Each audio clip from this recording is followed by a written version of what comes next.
proclamation of emergency under Article 352 has virtually the effect of amending the Constitution by converting it for the duration into that of a unitary state and enabling the rights of the citizen to move the courts for enforcement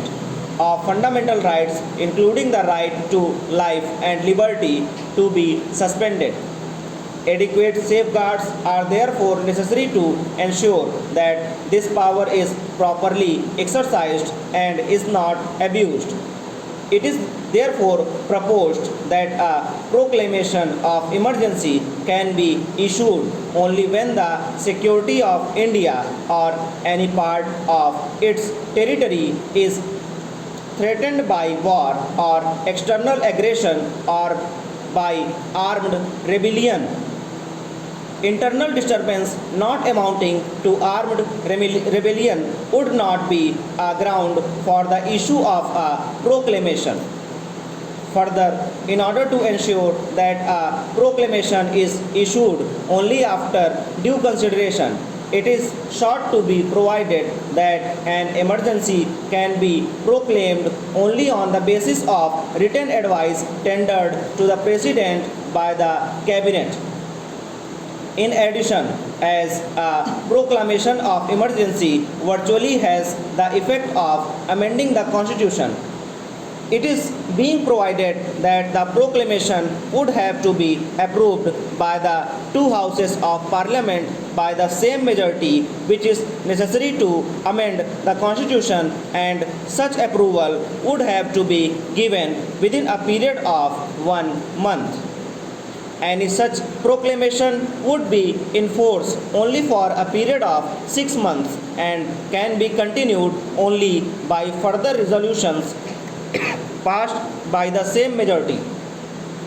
The proclamation would also cease to be in operation if a resolution disapproving the continuance of the proclamation is passed by Lok Sabha. 10% or more of the members of Lok Sabha can requisition a special meeting for considering a resolution for disapproving the proclamation. As a further check against the misuse of the emergency provisions and to put the right to life and liberty on a secure footing, it would be provided that the power to suspend the right to move the court for the enforcement of a fundamental right cannot be exercised in respect of the fundamental right to life and liberty. The right to liberty is further strengthened by the provision that a law for preventive detention cannot authorize in any case detention for a longer period than 2 months, unless an advisory board has reported that there is sufficient cause for such detention.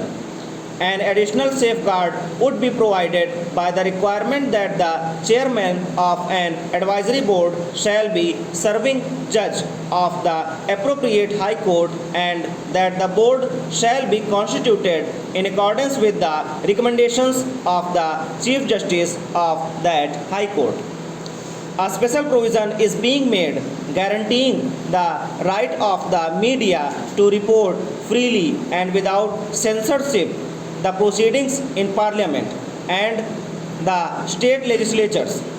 The provision with regard to the breakdown of the constitutional machinery in the states is being amended so as to provide that a proclamation issued under Article 356 would be in force only for a period of 6 months in the first instance and that it cannot exceed 1 year ordinarily. However, if a proclamation of emergency is in operation and the Election Commission certifies that the extension of the President's rule beyond a period of 1 year is necessary on account of difficulties in holding elections to the Legislative Assembly of the state concerned, the period of operation of the proclamation can be extended beyond 1 year. This is subject to the existing limit of 3 years. These changes would ensure that democratic rule is restored to a state after the minimum period which will be necessary for holding elections.